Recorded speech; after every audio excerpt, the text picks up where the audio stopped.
Imagine traveling back in time, more than 2100 years ago. You are standing in an ancient Indian kingdom.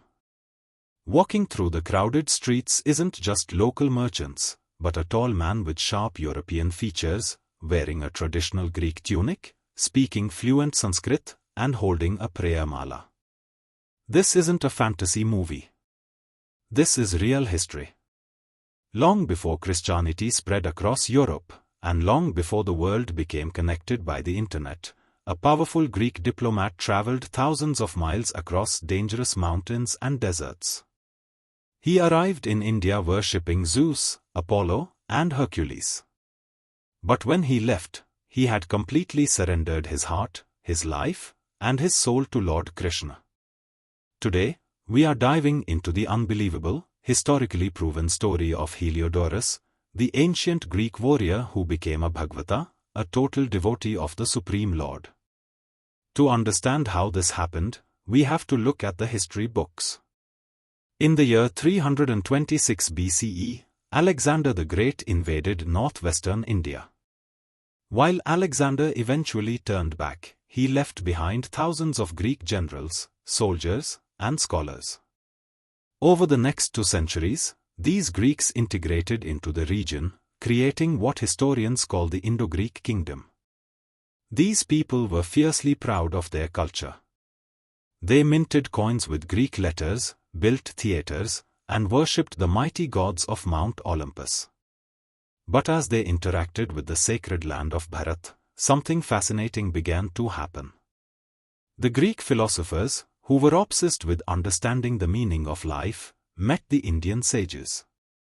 And they came face to face with the timeless, profound teachings of the Bhagavad Gita and the Upanishads. Fast forward to the year 113 BCE. The Greek king Antialcidas, ruling from the ancient city of Taxila, needed to send a peace embassy to the powerful Indian Sunga Empire. He chose his most brilliant, trusted diplomat, a man named Heliodorus, the son of Dion. Heliodorus traveled hundreds of miles south, deep into the heart of India, arriving at the capital city of Vidisha, in modern-day Madhya Pradesh. His mission was purely political, to build an alliance with the Indian king, Bhagbhadra. But Heliodorus was not just a politician, he was a seeker.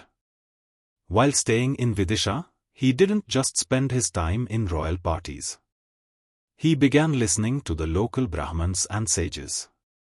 He heard them chanting verses about Vasudeva, Lord Krishna. Imagine him, a man raised on stories of temperamental, vengeful Greek gods, suddenly listening to the concept of bhakti, unconditional, loving devotion to a supreme Lord who protects his devotees and teaches the path of selfless duty. The philosophy of the Gita shook Heliodorus to his core. He realized that the ultimate truth he had been searching for wasn't found on Mount Olympus. It was found at the lotus feet of Krishna. Heliodorus didn't just secretly admire Krishna.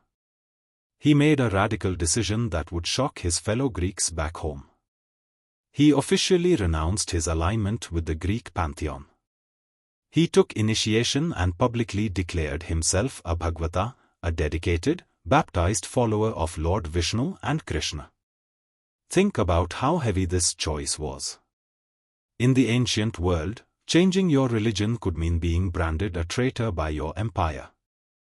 But Heliodorus's conviction was unshakable. To prove to the entire world, and to future generations, that his devotion was real, he decided to build a grand monument. He commissioned a massive, monolithic pillar made of a single piece of sandstone. In ancient Vedic tradition, a temple or shrine dedicated to Lord Vishnu would feature a pillar topped with Garuda, the divine eagle vehicle of the Lord. Heliodorus built this grand Garuda pillar right in the center of Vidisha, placing it directly in front of a beautiful, ancient wooden temple of Lord Krishna. Now, you might think, is this just a legend? Did someone make this up? No. This is where the story gets mind-blowing.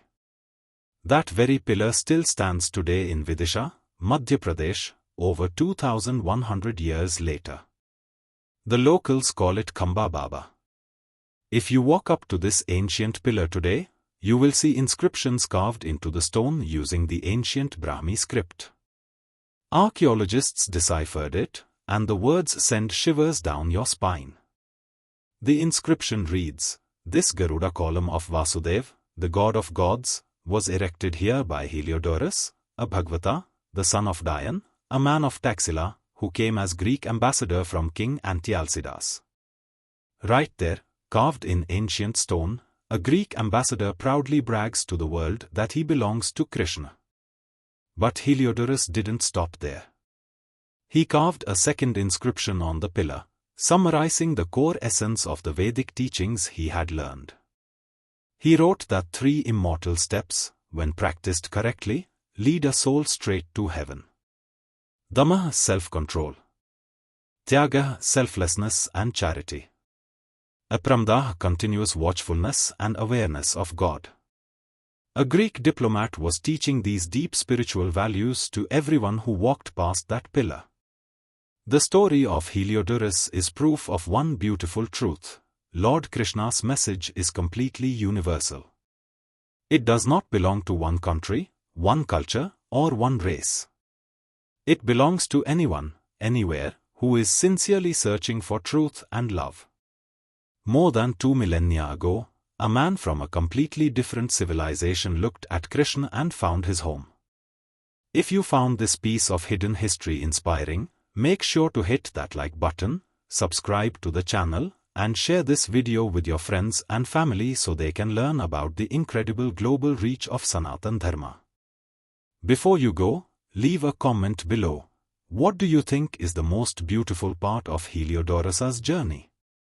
Let me know, and I'll see you in the next video. Hare Krishna.